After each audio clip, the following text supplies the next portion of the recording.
Hi, I'm Peter J. Ray. Welcome. Thanks for watching. Today's topic is Resalest Remarkable Books, number 9. The first book today, the title is Birdy by William Wharton, published in 1978. This is a fine novel about two friends, and one they call Birdy because he likes birds. He's very interested in birds, and he's a bird watcher. He likes parakeets and so forth, and flying. He's interested in flying. And these two boys, they grow up and they go off to the Second World War. And they both are involved in the air war, and they see a lot of tragedy, a lot of death, and it's a real nightmare. And Birdy becomes mentally ill in the story, and then his friend is trying to help him come out of that, how to come back to the old Birdy that he used to know. So it's a wonderful novel about friendship and a friend trying to help his very good friend in his time of need. Okay, the next book is The Heart is a Lonely Hunter by Carson McCullers, published in 1940.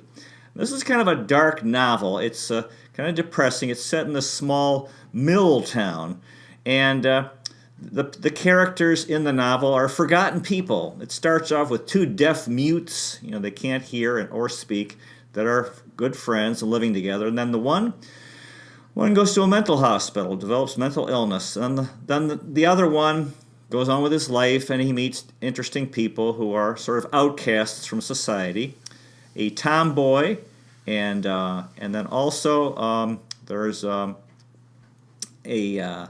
alcoholic lawyer, labor agitator, and trying to unionize this factory. And then there's an idealistic African American doctor. So these are characters not normally seen back then in the novels of the time. Okay. The next book is The Joy Luck Club by Amy Tan, published in 1989. Now, Amy Tan, I believe, is still writing. She's a very popular author. She's a Chinese American, and her books are all about China and being a Chinese American in America, and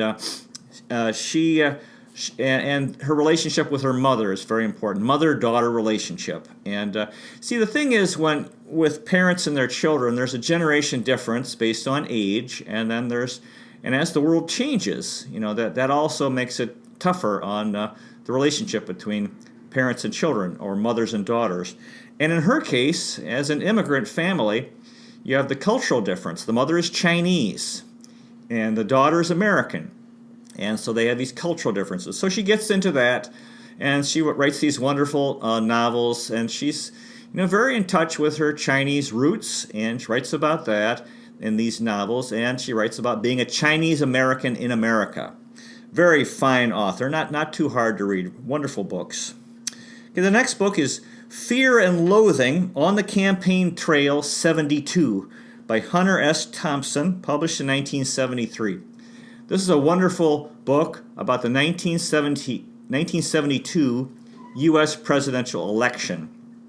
And Thompson was involved with the Democratic campaign with George McGovern, and who was the nominee of the Democratic Party. And then, of course, he faced off and lost against Richard Nixon in the election. So this is mostly about the Democratic side and about these candidates, Edmund Muskie, who tried to become the nominee, and Hubert Humphrey, and so forth, and about sort of it was pretty crazy. They had the anti-war movement. A lot of different unusual groups got involved in supporting the Democrats. You could say leftists and the anti-Vietnam War people and young people and feminists and Native American activists and African Americans and so forth. And so this is a very good book. It was tragic that Hunter Thompson later developed alcoholism. His later books weren't that good, but this is a very, very fine book, fine history book.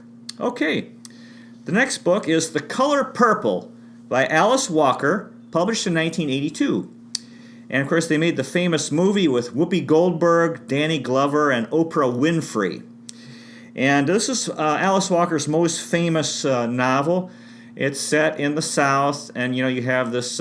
It shows what African American men experienced so much racism and mistreatment, and then how it affected family life. And they would come home and they would let their frustrations out on their wives, and so that you had all these marital problems in African American families, and it really this book gets into that, and it shows how these African American women would survive and triumph, and so it's a fine book, and it's a wonderful movie as well. Okay, the next book is The Good Times by Russel Baker, published in 1989. This is part 2 of his autobiography. Part 1 was Growing Up. Again, this is he was a newspaperman who came of age, same as my father, my parents, and then got into his career in the 40s and 50s and 60s, and it's about his life, and surviving the Depression and the Second World War. And he has a very good spirit, very honest and open, and it's an easy to read book, very very fine book. The Good Times by Russel Baker. Okay, the next book is 5 Weeks in a Balloon by Jules Verne, published in 1862. As the title suggests, this is a trip across, a 5-week trip, traveling across Africa, from Zanzibar in East Africa to Senegal in West Africa. And this is one of my favorite, along with Around the World in 80 Days. This is a wonderful book. You can get a map of Africa out and follow his trip. And Lake Chad, I thought that was pretty cool when he passed Lake Chad. So this is a very fine book, and it's speculative as far as I know. I don't think he actually took this trip, but he, based on what he knew, Jules Verne wrote this wonderful book. The next book is My Secret History by Paul Theroux, published in 1989. And Paul Theroux, I guess that's how I tend to pronounce his name, even if it's wrong. He writes these travel books.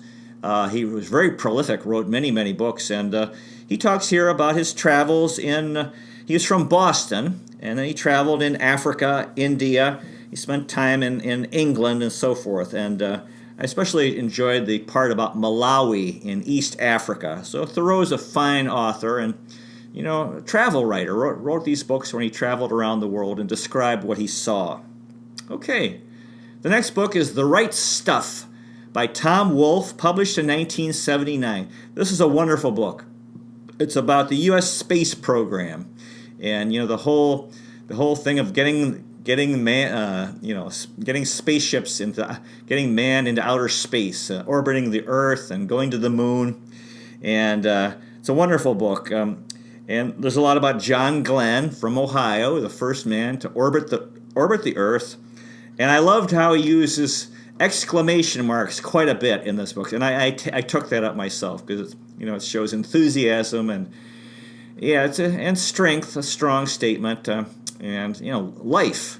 I love his use of exclamation points, and this is a pretty easy book to read. It's kind of funny, they at one point they were trying to have a lift off, and the guy had to urinate, and so it was kind of. And they said, well, just go ahead, just pee in your spacesuit, and he did, and it set off all these sensors. And it was kind of funny. Okay, the next book is The Curse of Rocky Colavito by Terry Pluto, published in 1994. And this is a wonderful book.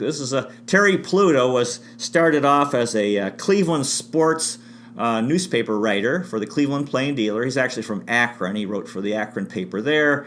And he's nationally famous, wrote many, many sports books. And this is probably my favorite because it's about the Cleveland Indians, and the team I supported, and the hard times they went through in the 1960s, 70s, 80s, into the 90s, until they finally became a contender again. And the curse of Rocky Colavito is this trade. They traded Rocky Colavito, who was the star player in 1961, I believe, or 1960, and so it's all about those guys back in that era. Sam McDowell and Gaylord Perry and Veda Pinson and Charlie Spikes and Joe Carter, Andre Thornton, and Bert Blyleven, Buddy Bell, John Lowenstein, all those guys who were played in the old Cleveland Municipal Stadium. So it was a wonderful book. And he wrote it right at the time when they were building what used to be called Jacobs Field and then Progressive Field. And then when the Cleveland Indians became a very strong contender and turned things around finally after 35 years of not doing very well. Okay, the next book is Queen by Alex Haley and David Stevens, published in 1993. This was a posthumous book. Apparently, Alex Haley had died, and then this fellow, David Stevenson, finished the book that he had started. And it's about Alex Haley's grandmother, who was a very light-skinned mulatto, who had a lot of trouble because she was so light-skinned that she didn't feel very much at home in the African American community, and then she didn't feel at home in the European American community. So the black and white worlds both seemed to reject her. So she had a tough time. So finally, she met this guy Alec Haley, who was a very good black man, African American man, and he really loved her. And then they had a nice family, and her children loved her. So she finally it was a happy ending. She found happiness through her marriage and her children. Okay, the next book is The Gulag Archipelago Part 1 by Aleksandr Solzhenitsyn, published in 1973. This book changed the world, and it really shattered any illusions leftists in the West had that the Russian Revolution was a great thing, that the Russians had created an ideal society. Because the Gulag Archipelago was the political prison system in the Soviet Union, where millions and millions of Russians and other Soviet peoples were arrested for perceived crimes. Oftentimes they hadn't really done anything.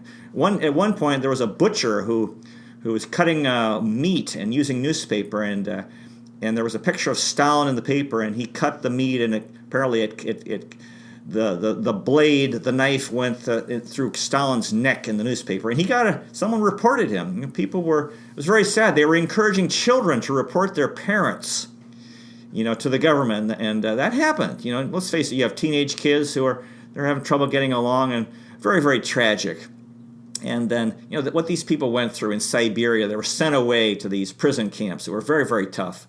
And very often they would die there or live many years there. And when they came home, it was even really bad too, because the families often didn't even want to see them because they were afraid of the government, and everyone was living in fear, a fear of arrest.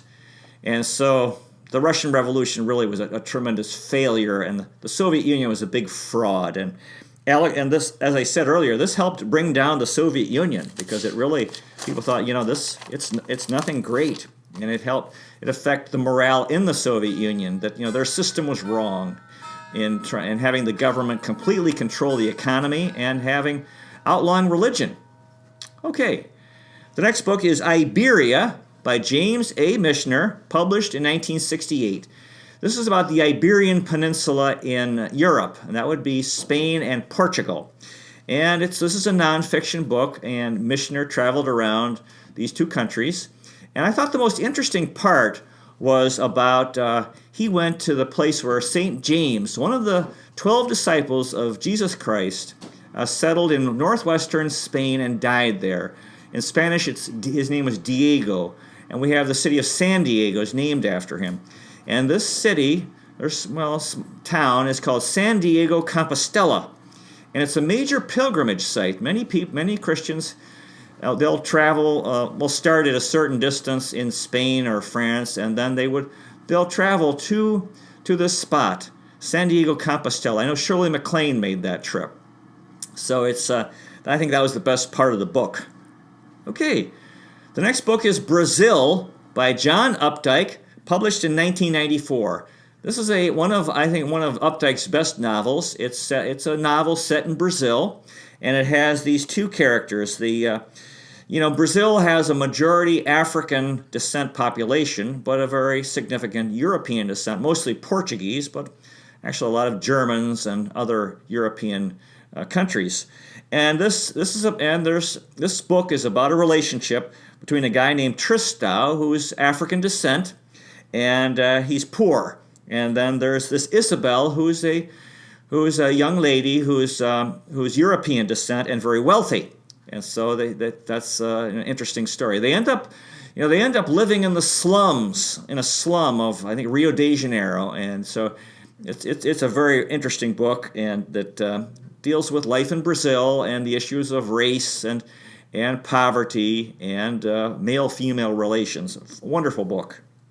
Okay, the next book is Comeback by Dave Dravecky and Tim Stafford, published in 1990. Dave Dravecky was a Major League Baseball player. He was a pitcher, and he pitched for the San Francisco Giants, and he developed cancer in his arm. So this is about this story, that his ordeal, what he went through, and it was very sad because they cut out the cancer, and he made a recovery, and then he was pitching, and then his arm broke. So and then eventually this really shortened his career. Eventually he had to have his arm amputated, but this is what he went through, and cancer in his arm. He's a very good man, Dave Dravecky. Okay. The next book is Philippine Contemporary Literature in English. And the editors are Ophelia Dimalanta and Virginia Mata, published in 1993. One of the authors was a friend of Stan Plutz, Father Stan Plutz of Christ the King Seminary, and I happened to meet her somehow. I used to visit Father Stan, and she was visiting him also, and then she gave me this book she had been involved in. So I read it, and it was very good. These stories and plays and so forth, they're written by Filipinos. Wonderful book. And it was nice to, since all the years I lived in the Philippines, it was good to read some books written by Filipinos, which eventually I did quite a bit of. Okay.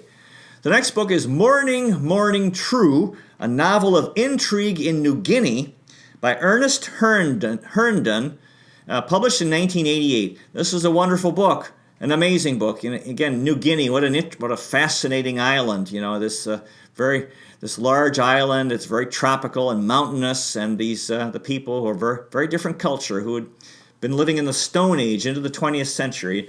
And the best part, I thought, was about a bird that's native to New Guinea called the cassowary, that lives in the jungle, and it's as large as an ostrich, and it's very dangerous. It has, it's a big bird. It doesn't fly, and it's on foot. It's big as a human being or bigger. And if you happen to come across some, they actually have killed people people unwittingly ran into them or came across them, and the bird felt threatened, and they have this. It's like a blade on their. Or they have on their foot, I guess it's their toenail or their claw, part of the claw, and they'll use that to attack. And people have been killed. This claw will go right through your heart or right through your neck. And so it's a dangerous bird, and it's kind of reminds me of dinosaurs, the cassowary bird. This is a very, very fine novel, easy to read, a wonderful story. If you're interested in this very interesting place, New Guinea. Okay, the next book is Literary Reflections by James A. Michener, published in 1993. This is a short book, and Michener writes about his favorite authors, including Ernest Hemingway, Margaret Mitchell, Truman Capote, and John Updike. So I was very interested in his thoughts on those. See, he's a great author who's writing about his reading, and the wonderful books that he enjoyed. So it's a fairly short book, and I enjoyed it thoroughly. Okay, the next book is Dad by William Wharton, published in 1981. And I read this book because of my own father, John Esra. I had a wonderful father, very, very good man. He's very kind and patient and peaceful, responsible, dependable, very good man. And so he's even though he died several years ago, but he's still very important to me, his memory. So I read this book. This is a wonderful book, and it's about, they made the movie with Jack Lemmon, Ted Danson, and Ethan Hawke, who play three generations in this family, the grandfather, the father, and the son. And And also it has Olympia Dukakis, the cousin of Michael Dukakis, whom we mentioned in a previous video, who ran for president. Anyway, this is a nice story. The grandfather, he's old, and his wife is kind of difficult, and then he's coming to the end of his life, and he gets a little bit crazy, or he's worked hard, and he's retired, and he wants to do fun things, like learn different languages and eat different types of food, and have parties where they that's what they do. The guests wear different national clothes of other countries and eat the food of like Japan, and then try to speak a little Japanese. And his wife really hates the whole thing. And then his son is visiting. His son is middle-aged, did real well financially, made real good money, much better than his father, who was just kind of a laborer. And then he's mad at his mom, because his mom is hard on his father. It kind of reminded me of what I went through in my own family. And then they fight, the son and the mother, they fight, and then the father's very upset. And then there's the grandson, who's, like in his 20s, Ethan Hawke, and he's a free spirit and wants to be different from his father, who was, very ambitious, made real good money, and he's sort of living a simple life in Mexico. So it's really nice. And at the end, the grandfather dies, but the father and the son, they've had problems, but they reconcile. So it's a very interesting relationship, and for me, very important with my father. I'm a son for my father, and now I'm a father, and I have a son. So it's a very wonderful topic, and this is a fine novel. Okay, the next book is Rainbow Valley by Lucy Maud Montgomery, published in 1919. Yeah, this is number 7 in the Anne of Green Gables books. You wouldn't know it from the title. But the thing I like about this book, especially, I cried at parts, because there's this. It's simple, and it has these happy endings after sadness. It just shows people going through hard times and so forth, but there's a happy ending, and I believe in happy endings. We might go through very tough times, but I strongly believe that, because God created us and God loves us, so therefore there will be a happy ending for everyone. I strongly believe. And then, of course, this was written right after the First World War, and it refers to the German Kaiser as, quote, the most dangerous man in the world. You don't hear much talk about that, because the Second World War overshadowed what had happened in the First World War. Okay, the next book is Sports Babylon by Jeff Rovin, published in 1993. This is a book about professional athletes who got into trouble with, drug addiction, infidelity in marriage, and depression. And two of the athletes mentioned are Mike Tyson, and who went to prison, and then Lyle Alzado, who died fairly young because he used steroids. So this talks about some of the problems. We glamorize professional athletes, but then they face a lot of temptations, and they often get into trouble. And so that's what this is about. Okay, the next book is Passages by Gail Sheehy, published in 1976. Now this is about, the stages of life, different things we go through in life, childhood and adolescence and young adulthood and so forth, and the differences between men and women. Middle age and older age, and then very old age. And one of the points that she brings out in this book was that men typically, when they're young, are very ambitious to succeed. They're working very hard. They want to do well financially. And then they're, at least traditionally, women would be nurturing their children at home, staying at home, and they'd be married, husband and wife. But then they'd have problems in their marriage later when the husband was kind of lose interest in his career and want to maybe stay home more. But by that point, the wife would really be sick of being at home and would want to go out and maybe have a career of her own. So it talks about the marital problems that happen based on that. Maybe even after 20 years of marriage, because the husband and wife are going through different things. So this is an interesting book because it talks about, it can help you understand what you're going through at a certain point in your life, or other people, your parents or people at different ages. So this is a very fine book. Okay, the next book is Blues for Mr. Charlie by James Baldwin, published in 1964. And this is a play. Again, he was the contemporary of Richard Wright. I like Richard Wright more, but James Baldwin had this very influential effect in the United States in talking about the reality of life for African Americans back then. In this case, in the 1960s. Okay, the next book is Winesburg, Ohio, by Sherwood Anderson, published in 1919. And this book reminded me of The Heart is a Lonely Hunter. It's about a small town and the people in the early part of the 20th century. And it reminded me of, I kind of read it to learn more about my grandparents and their lives, what it was like. And, since I grew up in the suburbs, and I've tended to glamorize small towns, where everyone's friendly and so forth, and you have community.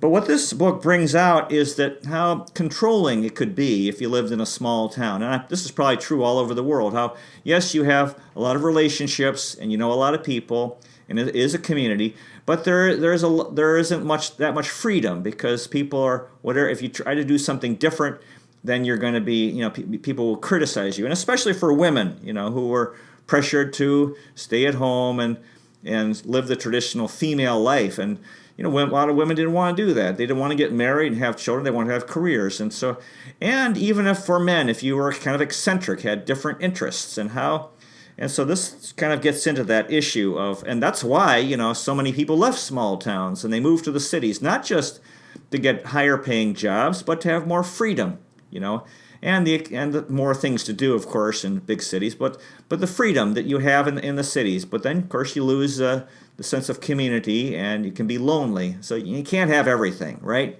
Okay. The next book is Class Reunion by Rana Jaff, published in 1979. This is a woman's novel, or the characters are women, and as the title indicates, it's about going to your school reunion, high school or college. And I find this an interesting topic. I've only been to one college reunion, but I've been to one high school reunion. I've been to, one college reunion. I've been to a number of high school reunions, 10, 20, 30, 35. You come back to your reunion and people are competitive and you want to do well, and it depends. And I felt at my 30th I was depressed, so I really didn't enjoy it. And you come back and people are, you want to see people, and in high school there were cliques, people were divided, and the cool kids. And at my 20th reunion, I remember I came pretty early, and there was this girl who was very popular, and she didn't have see her friends yet, so she was kind of insecure, and so she was talking. She was very friendly with me, and I was happy. Oh wow, she's being friendly with me, and this popular girl. And then the next night she'd found all her friends, and I saw her, and she kind of ignored me because she was wrapped up with her friends. I was a little disappointed. So at least at the beginning it seemed like, oh, we're all friends, we're all brothers and sisters, because in high school we really weren't like that. And there's competition in terms of career, how much money you're making, and then your marriage and children and so forth. So, but it's nice to see classmates. I have my 40th high school reunion coming up next year. Okay, the next book is Den of Lions by Terry Anderson, published in 1993. Terry Anderson was from Lorain, Ohio, not too far from here, and he was over in Lebanon, and he got kidnapped by Islamic jihadists, spent 7 years as a hostage. Wow, he really had a tough time, and but he made it. He survived that very, very tough experience, and he was kept. It was very boring, and these guys were hard on him, and so this describes his experience. He finally got out, which was really nice. He became free and came back to America. And this is the early days of the problems we've had with terrorism. What this guy went through. So Terry Anderson, very interesting book and his experiences. Well, we're about out of time. Thank you so much for watching. God bless you, and I'll see you next time.